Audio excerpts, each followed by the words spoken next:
día de hoy. Para eso les invito a que podamos abrir nuestras Biblias en el libro de en el libro de Génesis. Bueno, es que vamos a hablar de Isaías también. En el libro de Génesis, capítulo 21, versículos del 1 al 2. Del 1 al 21, perdón. Génesis capítulo 21, del 1 al 21. Esta es la palabra de nuestro Dios. Tal como el Señor lo había dicho, se ocupó de Sara y cumplió con la promesa que le había hecho. Sara quedó embarazada y le dio un hijo a Abraham en su vejez. Esto sucedió en el tiempo anunciado por Dios. Al hijo que Sara le dio, Abraham le puso por nombre Isaac. Cuando su hijo Isaac cumplió 8 días de nacido, Abraham lo circuncidó, tal como Dios se lo había ordenado. Abraham tenía ya 100 años cuando nació su hijo Isaac. Sara dijo entonces: Dios me ha hecho reír, y todos los que se enteren de que he tenido un hijo se reirán conmigo. ¿Quién le hubiera dicho a Abraham que Sara amamantaría hijos? Sin embargo, le he dado un hijo en su vejez. El niño Isaac creció y fue destetado ese mismo día. Abraham hizo un banquete. Pero Sara se dio cuenta de que el hijo que Agar la egipcia le había dado a Abraham se burlaba de su hijo Isaac. Por eso le dijo a Abraham: echa de aquí a esta esclava y a su hijo. El hijo de esa esclava jamás tendrá parte en la herencia con mi hijo Isaac. Este asunto angustió mucho a Abraham porque se trataba de su propio hijo, pero Dios le dijo a Abraham: no te angusties por el muchacho ni por la esclava. Hazle caso a Sara, porque tu descendencia se establecerá por medio de Isaac. Pero también el hijo de la esclava haré una gran nación, porque es hijo tuyo. Al día siguiente, Abraham se levantó de madrugada, tomó un pan y un odre de agua y se los dio a Agar, poniéndoselos sobre el hombro. Luego le entregó a su hijo y la despidió. Agar partió y anduvo errante por el desierto de Berseba. Cuando se acabó el agua del odre, puso al niño debajo de un arbusto y se fue a sentar sola a cierta distancia, pues pensaba: no quiero ver morir al niño. En cuanto ella se sentó, comenzó a llorar desconsoladamente. Cuando Dios oyó al niño sollozar, el ángel de Dios llamó a Agar desde el cielo y le dijo: ¿qué te pasa, Agar? No temas, pues Dios ha escuchado los sollozos del niño.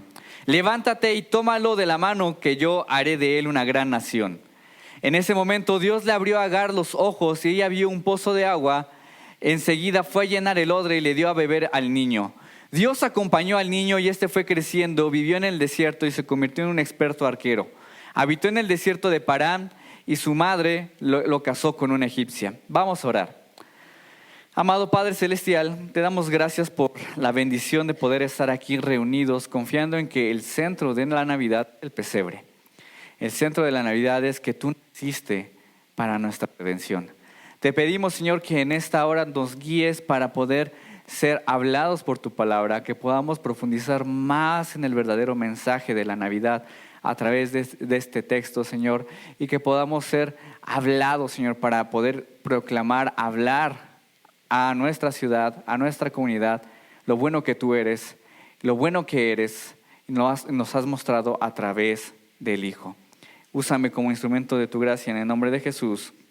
Amén. Hay una película llamada El regalo prometido. ¿La has visto? Es un clásico de Navidad y en esta película trata de Arnold Schwarzenegger, interpreta a un padre que hace promesas que no puede cumplir. Y este padre pues le promete a su hijo que va a llegar a su examen de karate, pero porque se entretiene en el trabajo, al final pues no llega. Y cuando llega a casa, su hijo está muy triste, está muy dolido, está muy enojado también con él, no le quiere hablar. Y su papá quiere remediar esto con otra promesa, ¿verdad? Y le dice: pídeme lo que quieras, quiero remediar esto, hijo.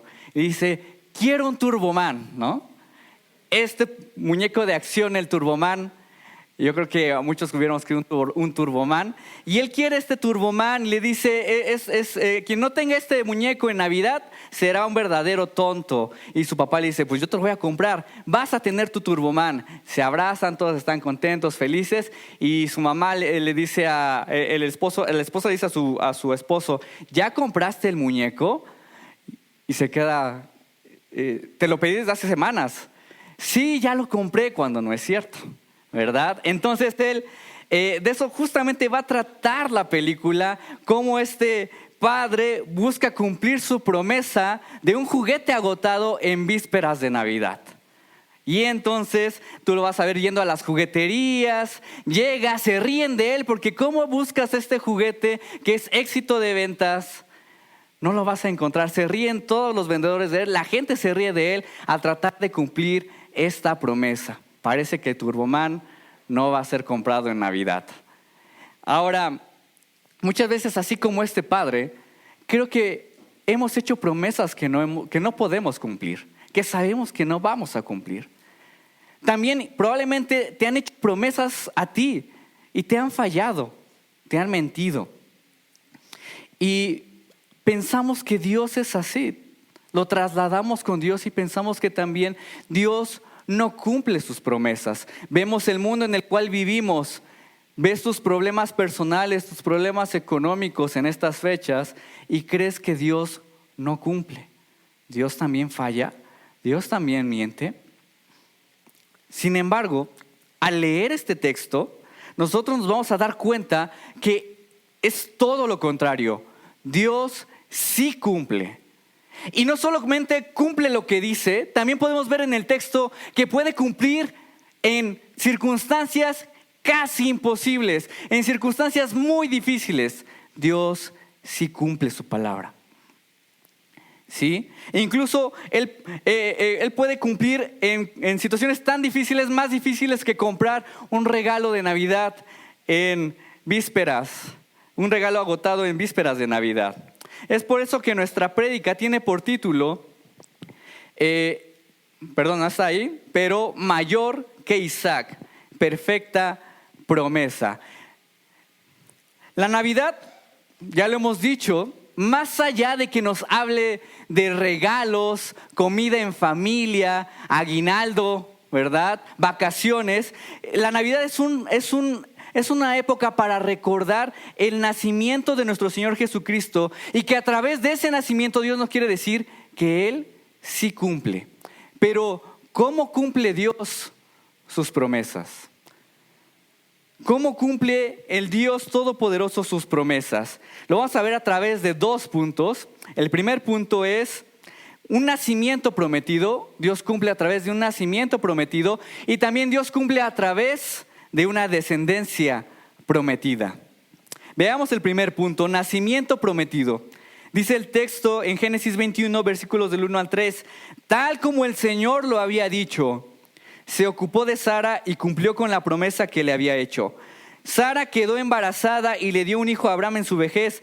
Esto sucedió en el tiempo anunciado por Dios al hijo que Sara le dio. Abraham le puso por nombre Isaac. Estamos en el libro de Génesis y de hecho llegamos a predicar de Abraham y Sara aquí, no sé si recuerden. Abraham y Sara, Dios les promete que van a tener una gran descendencia, pero hay un problema. Ellos son ya muy ancianos y además Sara es estéril. Parecen circunstancias muy difíciles que puedan pasar. De hecho, Sara, cuando escucha esa noticia de Dios, se burla de Dios en su cara. No le cree a Dios y se burla de Dios. ¿Cómo voy yo a tener a este niño en mi vejez? Así como en esta película, todos se burlaban del padre por querer comprar este regalo prometido, Sara se burla de Dios.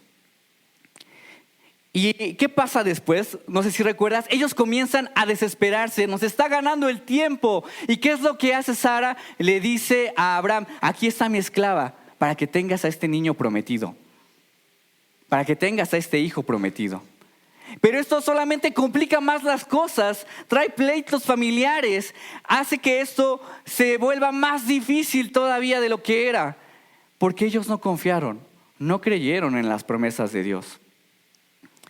Y uno podría pensar que en ese momento Dios pudo haber dicho, ¿saben qué? Se acabó, fallaron, no me creyeron. Hasta aquí, bye, este pacto se termina.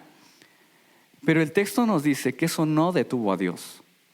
Génesis capítulo 17 dice, mi promesa sigue en pie. Yo dije que ustedes iban a tener un hijo. Y de que nace entonces Isaac, de que nace. Así como pueden decir de un niño o sus hijos que dicen el pilón, ¿no? No, él nació porque Dios así lo quería.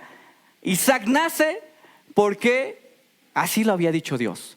De que nace este niño va a nacer. Es por eso que cuando nace Isaac, el texto nos va a decir y comienza diciendo ahí, tal como el Señor lo había dicho.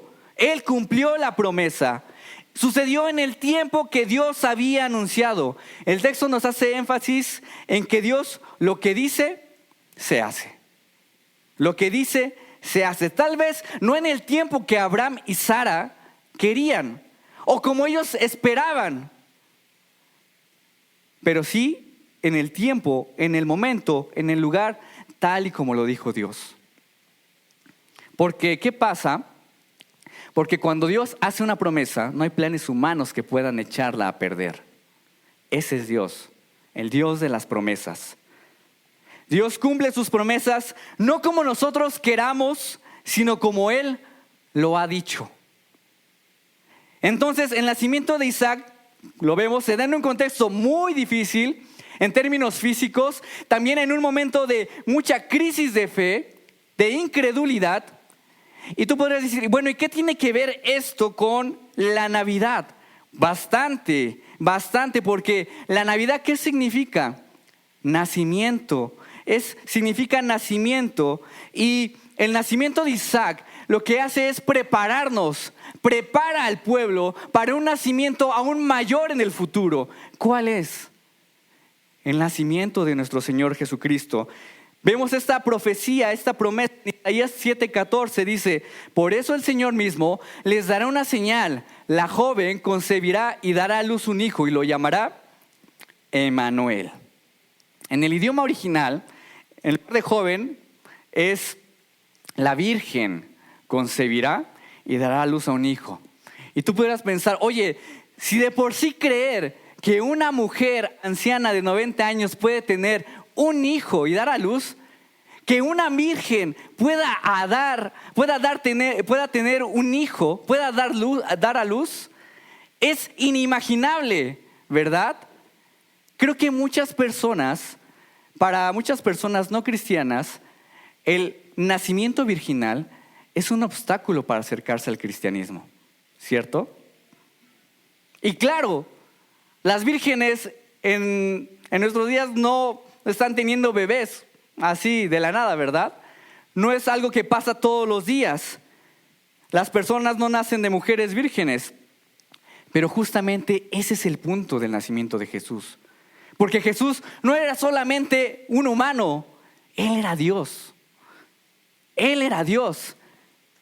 También, como se ha creído a lo largo de la historia de la iglesia, Él es verdadero hombre y verdadero Dios.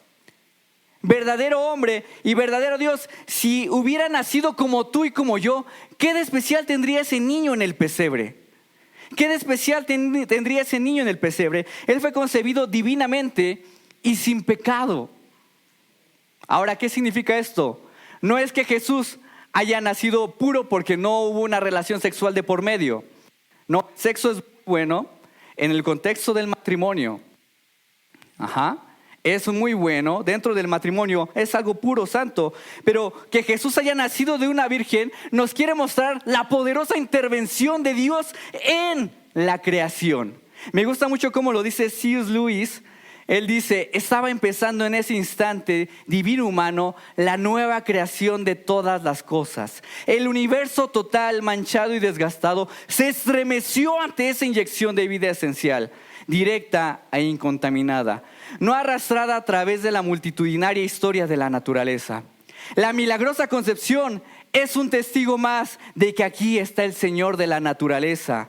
Él está aquí haciendo pequeño y próximo lo que hace de manera diferente en cada mujer que concibe.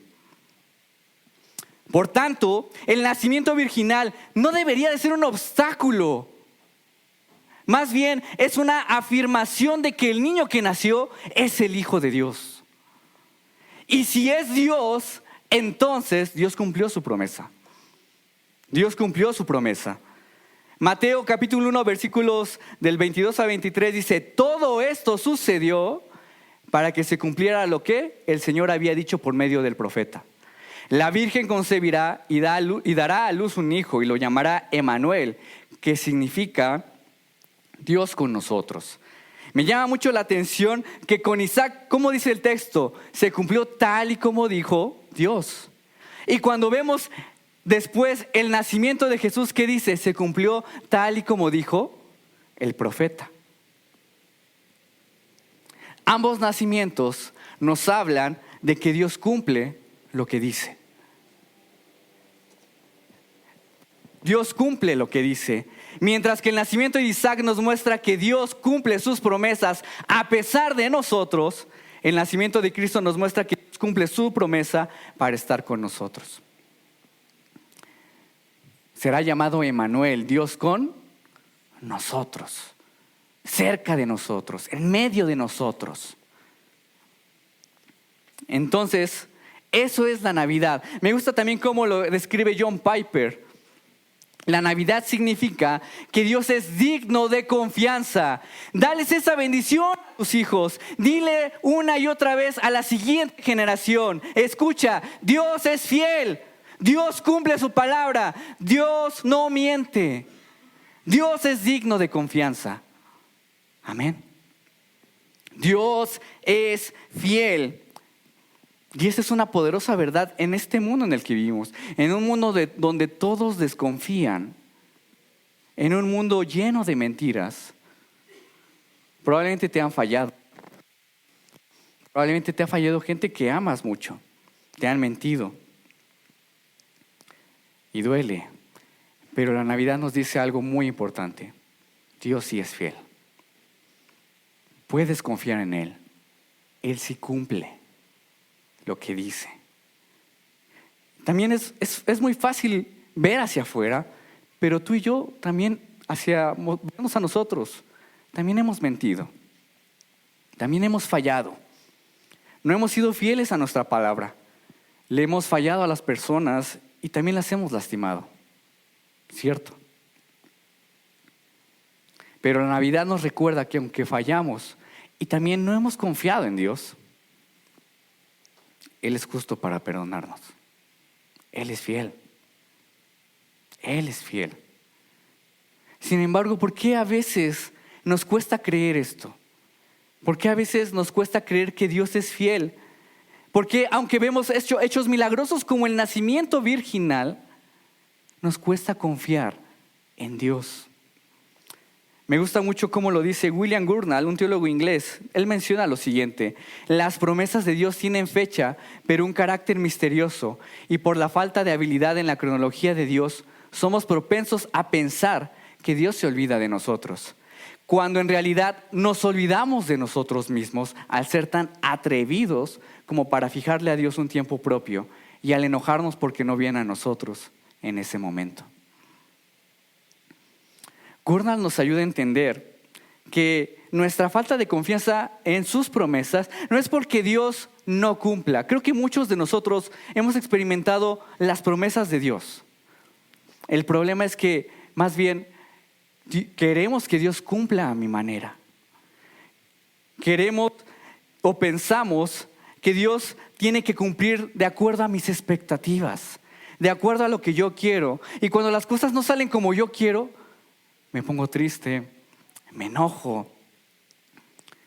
Basamos nuestra confianza en lo que quiero y pido de Dios y no en lo que Él ya cumplió.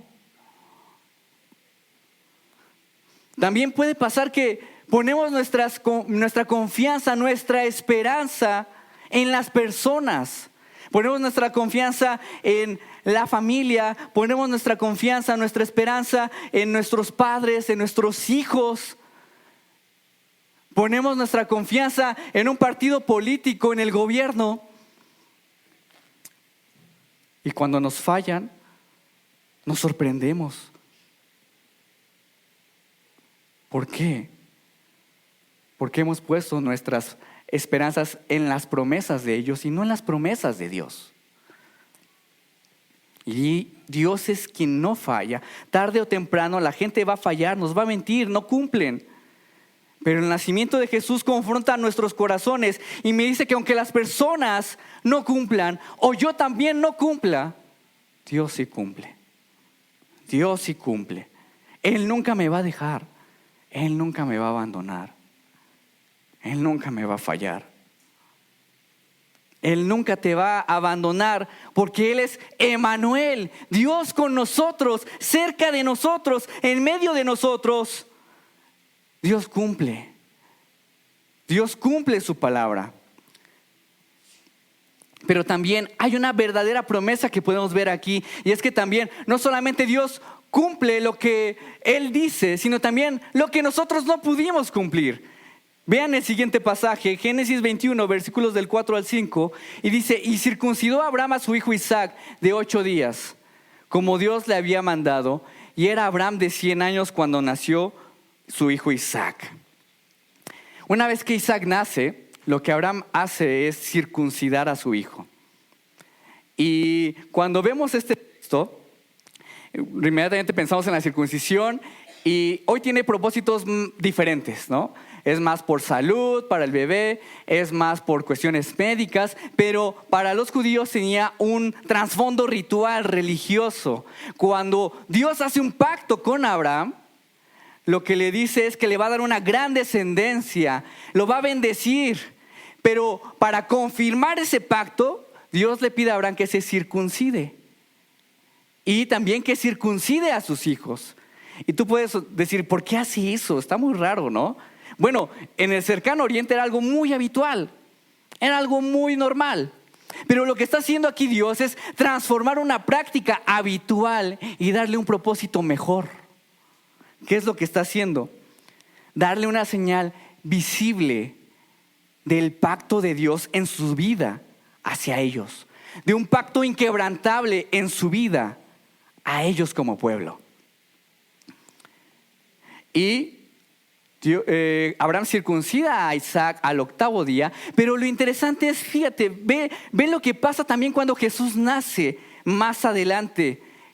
Mucho tiempo después dice que cuando se cumplieron los 8 días, también Jesús fue circuncidado, dice, y fueron a circuncidarlo.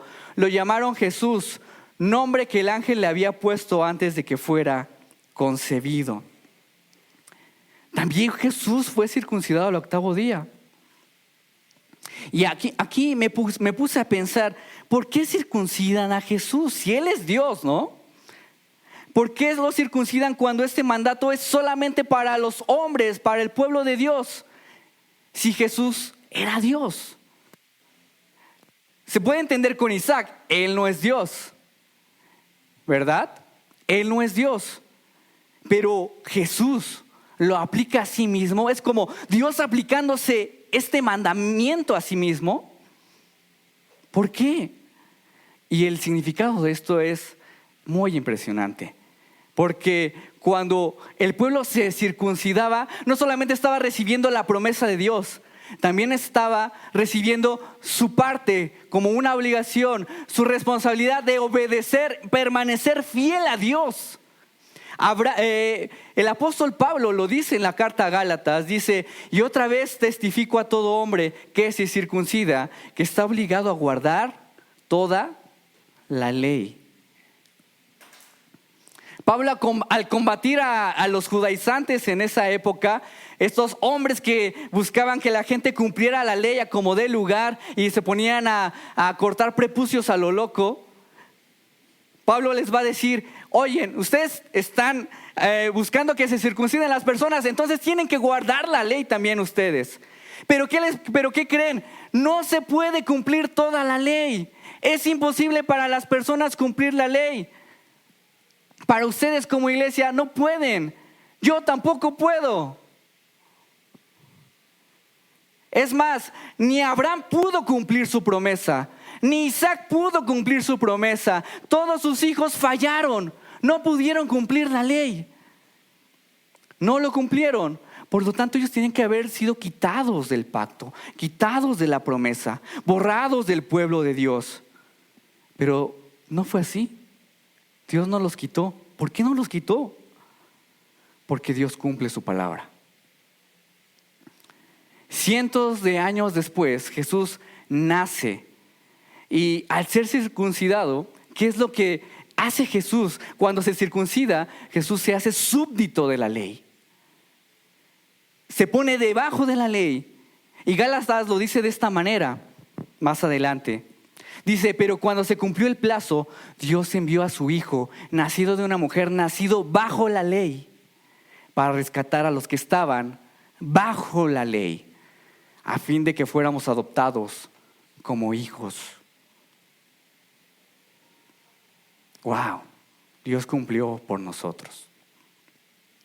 Entonces, lo que nos quiere decir este texto es que el nacimiento de Jesús tiene un doble cumplimiento. Cumple lo que Él dice y cumple lo que yo no hice.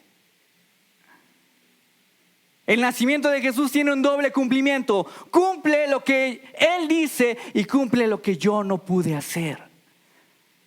Lo que para mí era imposible, Dios lo hizo posible. Jameson dice lo siguiente: Él fue hecho súbdito de la ley, no para fines suyos propios, sino solo para que redimiese a los que estaban debajo de la ley, a fin de que recibiésemos la adopción de hijos. La obediencia a la cual su circuncisión le comprometió era una obediencia redentora, la de un Salvador. Dios cumplió por mí, Dios cumplió por ti. Era imposible para nosotros, pero al nacer Él lo cumplió. Amén. Y no sé si has escuchado la historia de un hombre llamado Manny Mill. ¿Has escuchado? Este era un hombre que es cubano.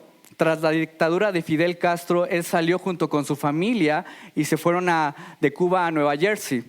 Él era muy niño cuando llegó ahí. Su madre se dedicaba a la brujería, a la santería, pues en Cuba es muy común, es muy normal. Y cuando llega a Estados Unidos, su mamá se hace cristiana. Pero Manny, él no. Él de hecho decía, yo no creo en Dios. Yo en ese momento no creía en Dios. Yo creía que Dios era yo. Mi propio Dios soy yo.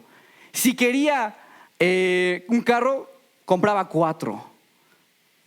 Si quería ropa, la tenía. Él trabajaba de cerca con el alcalde de la ciudad. Si quería sexo, la tenía.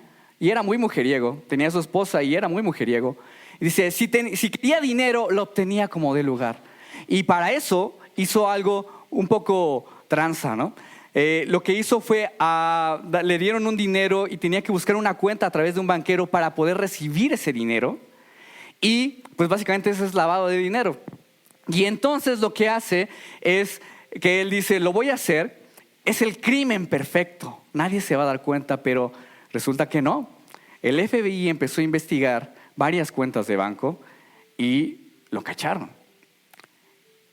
Y él sabía que el FBI iba por él, así que lo que hizo fue tomar a su esposa embarazada, a su hijo pequeño, y se salieron del país. Salieron de Estados Unidos y empezaron a decir que estaban tomando vacaciones a lo largo de Centroamérica.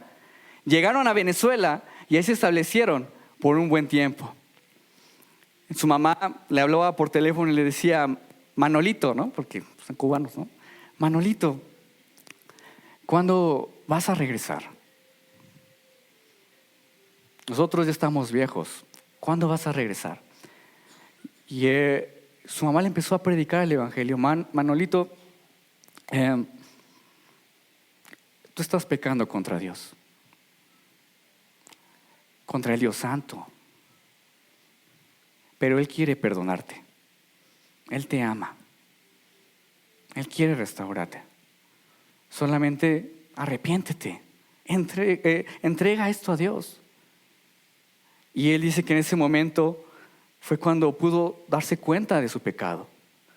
Y dijo, ¿qué estoy haciendo? Y empezó a conocer un poco más de Dios y como que empezó a creer, ¿no? pero después su mamá le volvió a llamar y le dice, ¿qué pasó, Manolito? ¿Cuándo regresas? ¿No? O sea, ya crees en Dios, pero ¿cuándo regresas?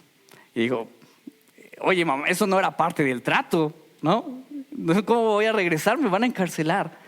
Y le leyó el siguiente pasaje, no sé si lo conozcas, Hebreos 13:5, la parte final. Dios te dice a ti, Manolito, Dios te dice, nunca te dejaré, jamás te abandonaré.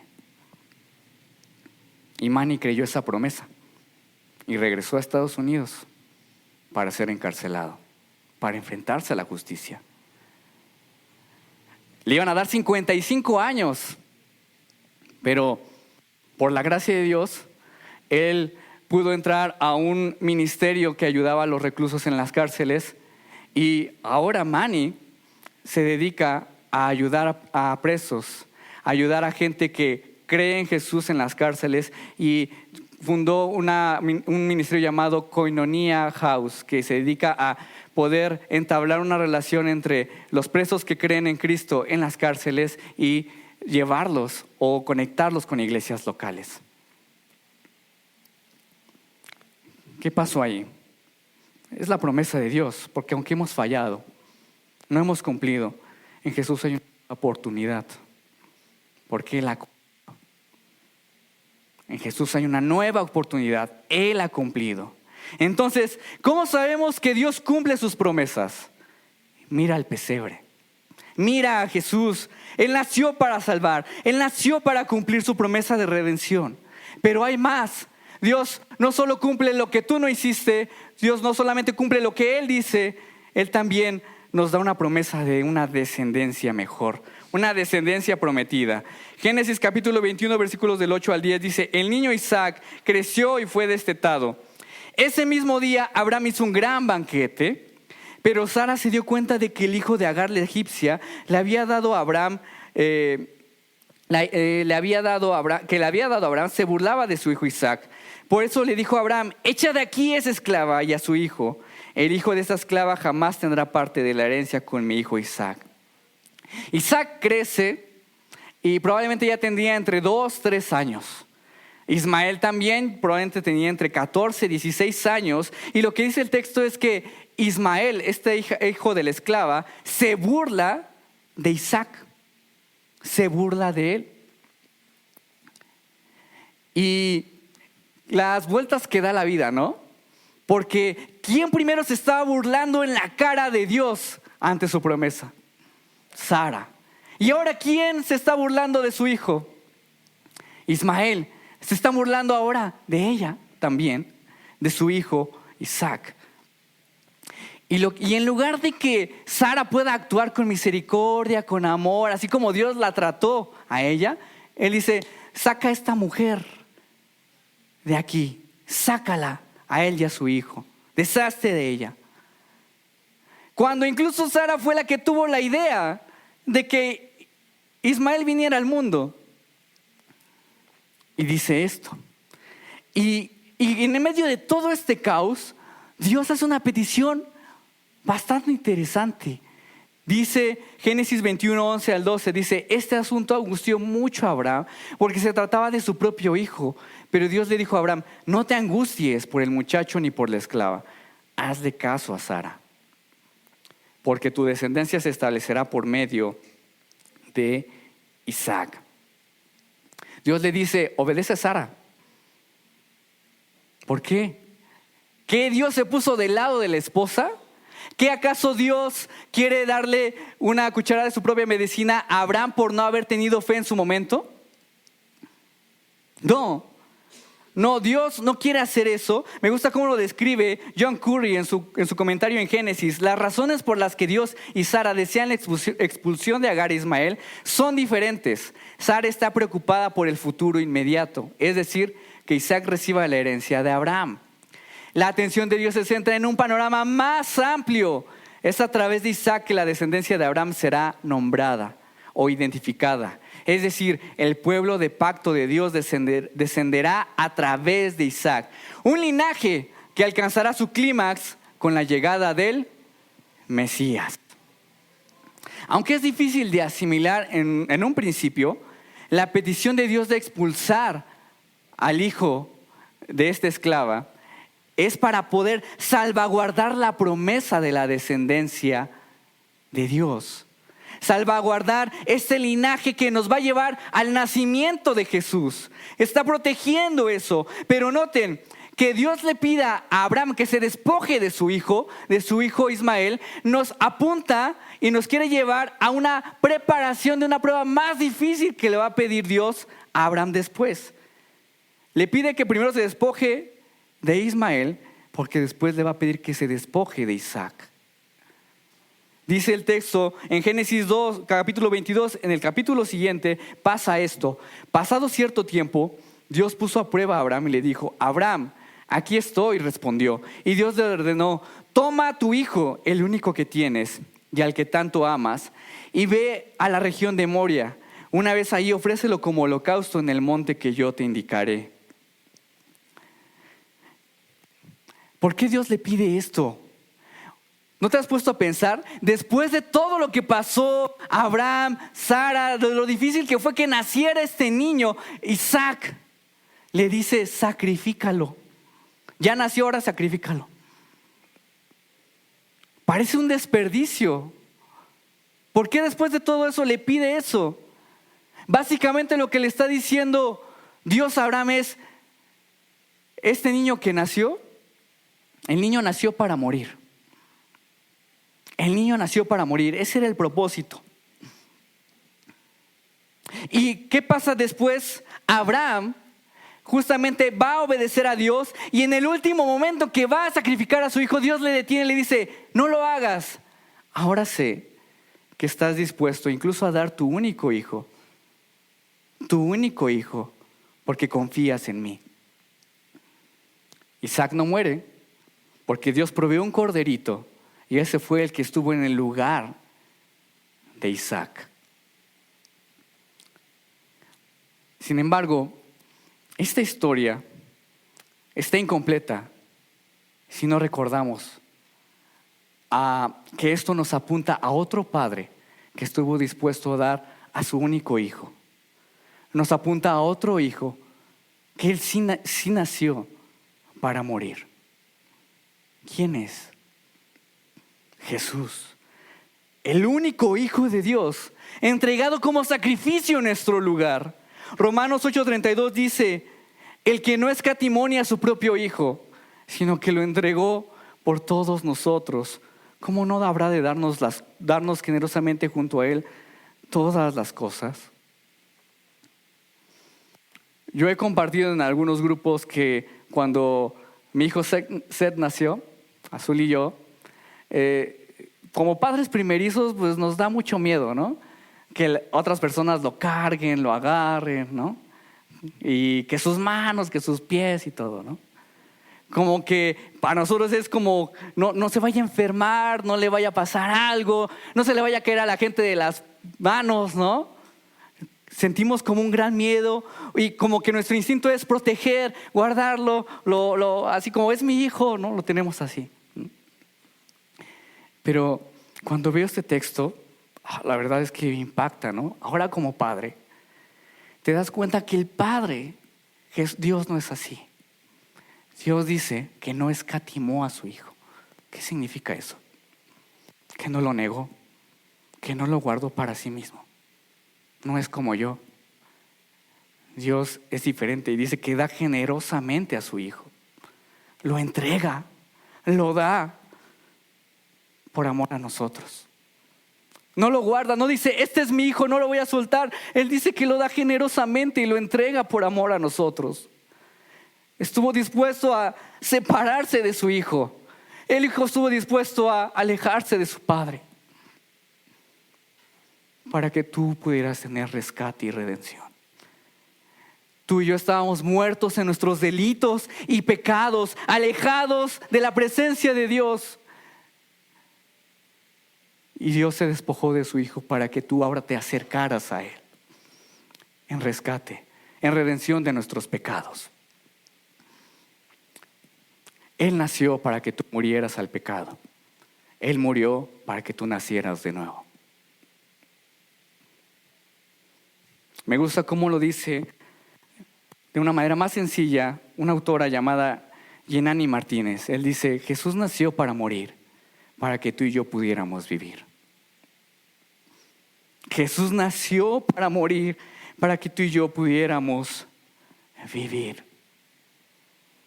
Ese fue el costo, ese fue el precio de nuestro rescate. El único Hijo de Dios entregado como sacrificio en nuestro lugar para rescatarnos. Nosotros merecíamos nacer para morir, pero Jesús nació para que tú pudieras vivir. Hay una historia de un niño de 11 años llamado Lucy Kwan. Una vez estaba ahí en Instagram y me salió su historia, ¿no? Y este niño, su padre le dio cáncer, y para que su papá pudiera vivir, él necesitaba un trasplante de médula ósea. Y el niño era un candidato ideal para esta operación. Pero ¿qué pasaba? Necesitaba subir 18 kilos para poder hacer esta operación. Y entonces lo que él hizo es empezar a buscar comer como 5 veces al día para poder salvar a su padre. Y aunque fue un sacrificio muy grande para él, porque a veces no podía dormir de tanta comida, a veces no podía tener una vida como la tenía antes, él decía: quiero salvar a mi papá, quiero salvar a mi papá. Su padre, al ver esto que hacía su hijo, estaba muy conmovido. Le dijo: no, hijo, esperemos otro donador, esperemos a alguien más. No, hijo, no lo hagas. Y ya se estaba rindiendo su papá. Pero su hijo dijo: no, papá, adelante, vamos a seguir. Vamos a seguir. Y la historia se hizo tan viral que empezó a mucha gente de muchas partes empezó a donar dinero para poder pagar esta operación. Y lograron juntar la cantidad, y el niño logró subir los 18 kilos en 3 meses. Y la operación fue exitosa. Su padre pudo ser salvado. Y el padre vivió. Así como este niño, Jesús estuvo dispuesto no solo a adentrarse en las profundidades de este mundo, a sentir lo que tú y yo sentimos. Él estuvo dispuesto a donar más que un órgano. Estuvo dispuesto a donar toda su vida por nosotros en la cruz del Calvario. Él nos donó toda su vida al sacrificarse por nosotros. Cristo donó su vida para que nosotros tuviéramos vida. Cristo en esta Navidad nos está diciendo, y este es el glorioso mensaje: Él nació para que tú, al poner tu esperanza en Jesús, tú también nazcas de nuevo, tengas nueva vida. Y ahora, de ser esclavo al pecado, ahora seas hijo de la promesa. Dice el texto en Romanos 9:8, en otras palabras, los hijos de Dios no son los descendientes naturales, más bien se considera descendencia de Abraham a los hijos de la promesa. Gracias a Jesús, ahora tú, visto a los ojos de Dios, eres hijo del pacto, hijo de la promesa. Esa es tu identidad ahora. Gálatas 4:28 dice: ustedes, hermanos, al igual que Isaac, son hijos de la promesa. El Hijo prometido nació y fue entregado en redención de nuestros pecados, para que tú y yo ahora fuéramos llamados hijos de la promesa. Esa es tu identidad, hijo de la promesa. Iglesia, amigos, probablemente las personas te han fallado, probablemente te han mentido, no han cumplido su promesa contigo. Pero la Navidad nos recuerda que Él nunca falla. La Navidad nos recuerda que Él cumplió su promesa en el pesebre. También la Navidad nos da una esperanza en medio de nuestras promesas fallidas, en medio de nuestras promesas caídas, porque Él nos dice: yo cumplí por ti. Él sí cumplió. Ya no te culpes, yo cumplí. La Navidad me recuerda que soy visto adelante de los ojos de Dios como el hijo del pacto, el hijo de la promesa. La Navidad me recuerda que hay una promesa que es mía gracias al sacrificio de Cristo a su favor. Así que, iglesia, Dios en esta Navidad nos llama: arrepiéntete, Arrepiéntete, confía en que Él nació para cumplir. Tú no tienes que cumplir, Él nació para cumplir. Él nació para rescatarte, para transformar a los perdidos. Él nació por ti. Alégrate, el Hijo prometido nació. Vamos a orar. Amado Padre Celestial, te damos gracias, Señor, porque reconocemos en este momento que de muchas formas hemos fallado. De muchas maneras no hemos cumplido. De muchas maneras también nos han lastimado. Pero tú no fallas. Tú has cumplido por amor. Y la mejor manera de ver esa promesa de amor es tu Hijo Jesús, que no lo negaste, no lo guardaste, lo entregaste generosamente y ahora en ti somos hijos del pacto. Gracias, Padre. No hay forma que en esta Navidad podamos pagarte porque no hay, Señor. Tú nos has regalado tu preciosa vida para nuestra redención. Gracias, Señor. Gracias, Padre, por nunca fallarnos. Gracias, Padre, porque tú sí cumples. Gracias, Padre, porque siempre cumples tus promesas. En el nombre de Jesús.